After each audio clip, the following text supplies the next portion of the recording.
When you express yourself, are you actually taking care of yourself? That's the kind of question I got to explore in a recent interview with Elise, a fifth-year urban studies student. We connected while I was at an art exhibit during parking day. In our conversation, Elise shares her thoughts on creating art in non-traditional ways, contributing to the arts community, and why journaling might be one of the most powerful forms of self-care there is. I hope you enjoy.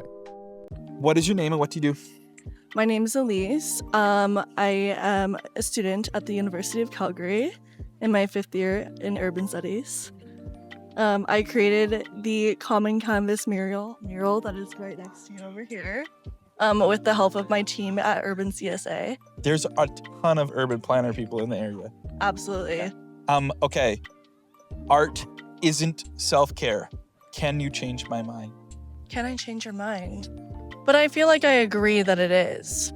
That it is self-care? That it is I'm saying self-care. it's not self-care. Okay, why do you say that it's not self-care? No, you gotta tell me what it is. Yeah. Okay. I feel like it's self-care because it's a way of expression. I feel like when you express yourself, you're doing something for yourself, and that in turn is self-care, right? So like something, I guess like, how do you describe this? I feel like when you're very much a person who is able to express yourself through art, you're putting yourself on that canvas, or you're putting yourself on whatever the way that you choose to express yourself, you know, whatever modes of through, whether that be through media, whether that be through drawing, whether that be through art. I feel like that is self-expression is totally a way of self-care. You consider yourself an artist? I think I consider myself an artist in a way. I don't necessarily do art a lot, but I help try to activate spaces for people to express their art or guide people towards, I guess like, this is hard. This is like a hard thing. You're like you like facilitate other artists. I like to facilitate other artists and allow people and guide people towards being the best versions of themselves. So I feel like that is like almost my form of art. That is a beautiful form of art, and I would consider that to be an art. Yeah. In terms of self-care, do you take care of yourself, and what do you consider to be other forms other than art that you would do self-care? I would say journaling is probably one of my biggest one, which is why I love what you were doing over here. I was like, it's one of the most therapeutic things that you can do for yourself is just write out all of your thoughts onto a piece of paper and just really put it all out there for yourself.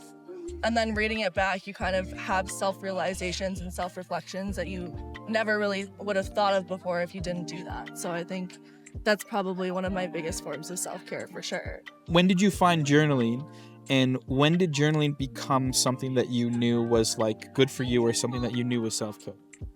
I think it started when I started university.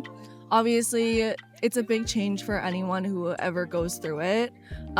So I was trying to find an outlet where I could just kind of let all of my emotions free and let all of my feelings free. I feel like it became almost a place where I could self-express myself, and I feel like the only person who understands myself, like I feel like I'm the person who understands myself most, right?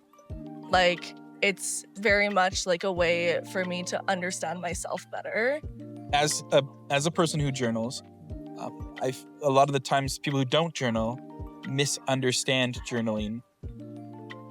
What would you say to yourself if you were to go back to, or what would you say to someone else who is considering journaling to be part of their practice, but is just getting started, and what would you say to them? I would say just try it out. See if it works for you and see how you feel afterwards. What kind of emotions do you feel when you write for yourself?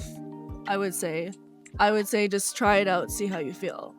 Because 100% I feel like journaling is different for everyone, so I wouldn't be able to give anyone specific advice on how to journal.